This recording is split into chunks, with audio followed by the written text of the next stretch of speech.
RNB নিউজে সবাইকে স্বাগতম। লালমিনহাট থেকে যুক্ত হলাম আমি রহিতু শেখর রোমন। আপনাদেরকে জানিয়ে রাখি, আজ সারা বাংলাদেশে ত্রয়োদশ জাতীয় সংসদ নির্বাচনের প্রতীক বরাদ্দ করা হয়েছে। তার পরিপ্রেক্ষিতে লালমনিরহাট জেলার যে 3টি আসন রয়েছে, সেই 3টি আসনের প্রার্থীরাও প্রতীক পেয়েছেন। আজ সকাল 10টার সময় জেলা রিটার্নিং কর্মকর্তার কার্যালয়ের হলরুমে এই প্রতীক বরাদ্দ করা হয়। লালমনিরহাট এক আসনের যে বিএনপির প্রার্থী রয়েছেন ব্যারিস্টার হাসান রাজীব প্রধান, তিনি পেয়েছেন ধানের শীষ প্রতীক। এবং ওই আসনের জামাতের যে প্রার্থী রয়েছেন আনোয়ারুল ইসলাম রাজু, তিনি পেয়েছেন দাঁড়িপাল্লা প্রতীক। এবং ওই আসনের জাতীয় পার্টির যে প্রার্থী রয়েছেন মশিউর রহমান রাঙ্গা, তিনি পেয়েছেন নাঙ্গল প্রতীক। এবং ওই আসনের স্বতন্ত্র প্রার্থী শিয়াব আহমেদ, তিনি পেয়েছেন ঘোড়া প্রতীক।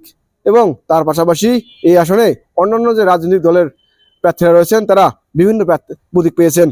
আপনাকে জানিয়ে রাখি, লালমনিরহাট 2 আসন, এই আসনটি আদিতমারি এবং কালীগঞ্জ উপজেলা নিয়ে গঠিত।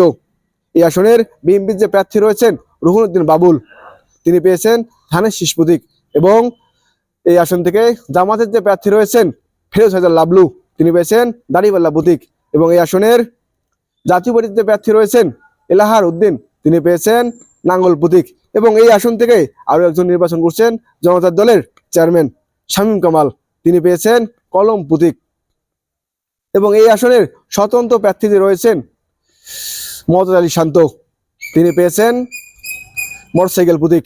এবং এছাড়াও এই আসন থেকে আরো বিভিন্ন রাজনৈতিক দলের প্রার্থীরা নির্বাচন করছেন, তারাও বিভিন্ন প্রতীক পেয়েছেন। এবং লালমনিরহাট 3 আসন, এই আসনটি একটি হেভিওয়েট আসন। এই আসনের যে বিএনপির প্রার্থী রয়েছেন তিনি হচ্ছেন অধ্যক্ষ আসাদ হাবিব দুলু, তিনি বিএনপির রংপুর বিভাগীয় সাংগঠনিক সম্পাদক ও লালমনিরহাট জেলা বিএনপির সভাপতি, তিনি পেয়েছেন ধানের শীষ প্রতীক।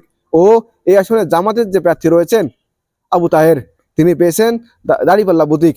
এবং এই আসনের জাতীয় পার্টির প্রার্থী রয়েছেন জাহিদ হাসান, তিনি পেয়েছেন নাঙ্গল প্রতীক।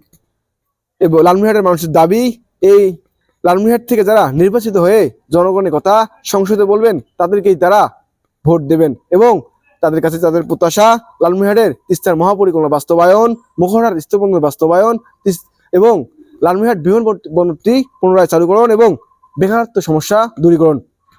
দর্শক, এই ছিল লালমনিরহাটের প্রতীক বরাদ্দের সর্বশেষ খবর। RNB news, Lalmonirhat.